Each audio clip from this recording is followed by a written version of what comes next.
देश कैशलेस होने की तरफ बढ़ रहा है। मोदी सरकार की डिजिटल इंडिया मुहिम रंग ला रही है। ये हम नहीं बल्कि आंकड़े बोल रहे हैं। कोरोना काल में लोगों ने जमकर डिजिटल पेमेंट किया और अभी भी इसकी रफ्तार काफ़ी तेज़ी से बढ़ रही है। आरबीआई के आंकड़ों के अनुसार जुलाई में यूपीआई से लेन देन का रेट 2 गुना से भी ज़्यादा बढ़कर 6.06 लाख करोड़ रुपए पर पहुंच गया, जिसका असर ये हुआ कि यूपीआई ने कार्ड पेमेंट को भी पीछे छोड़ दिया है।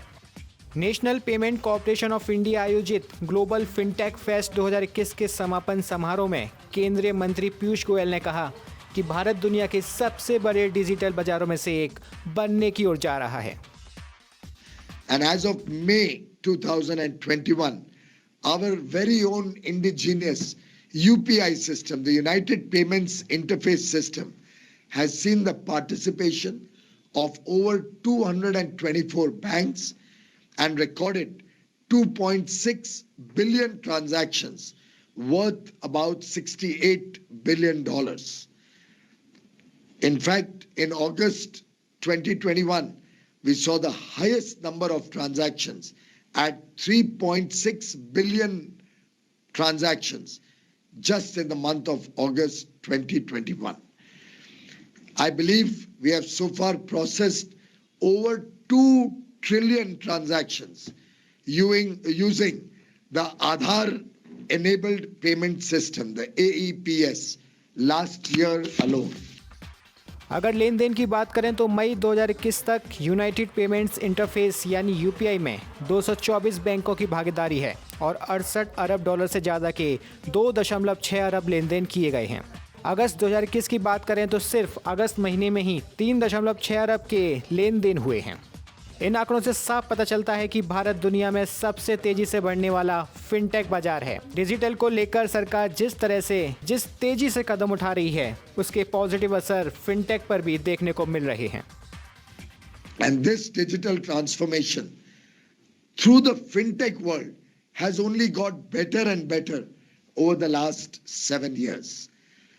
While this Jam Trinity helped us build the initial technical capabilities, our fintech players actually brought the icing on top of the cake and have today probably had an outreach and made banking transactions, financial transactions so simple that teaching even the unbanked how to run a transaction, how to operate his bank account, how to operate his account with any of the NBFCs, how to transact and remit money using fintech has become almost a seamless method across the country, and it barely takes a few minutes to even teach an uneducated, illiterate person how to transact using the excellent technologies that the fintech world has brought out before the people of India, before the world. पहले के समय में अगर आपको bank से पैसा निकालना होता था तो रजिस्टर मेंटेन करना होता था, पेपर वर्क और बहुत समय भी लगता था।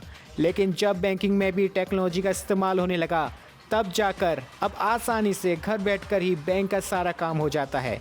यही तो फिनटेक का फ़ायदा है। अब ये तो बात रही यूपीआई की। आगे बात करते हैं कार्ड से हुए पेमेंट के बारे में। दरअसल जुलाई में कार्ड से होने वाला पेमेंट 1.36 लाख करोड़ पर पहुंच गया, जो अप्रैल 2021 के बाद से सबसे ज़्यादा है।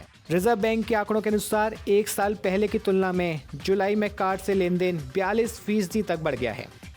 एक्सपर्ट का मानना है कि कार्ड से ज़्यादातर लोग बड़ा भुगतान करते हैं, जबकि यूपीआई से बिल भुगतान या छोटी खरीदारी होती है। यूपीआई प्लेटफॉर्म में 109% उछाल लॉकडाउन खत्म होने के बाद हुआ है, जिससे पता चलता है कि लोगों ने छोटी मोटी खरीदारी के साथ साथ कुछ बड़ी खरीदारी के लिए भी यूपीआई का इस्तेमाल किया, जिससे इसमें जोरदार तेजी आई है। खैर, मोदी सरकार की मुहिम अब रंग लाती हुई दिख रही है। सभी जगह वाईफाई उपलब्ध कराने की कोशिश की जा रही है।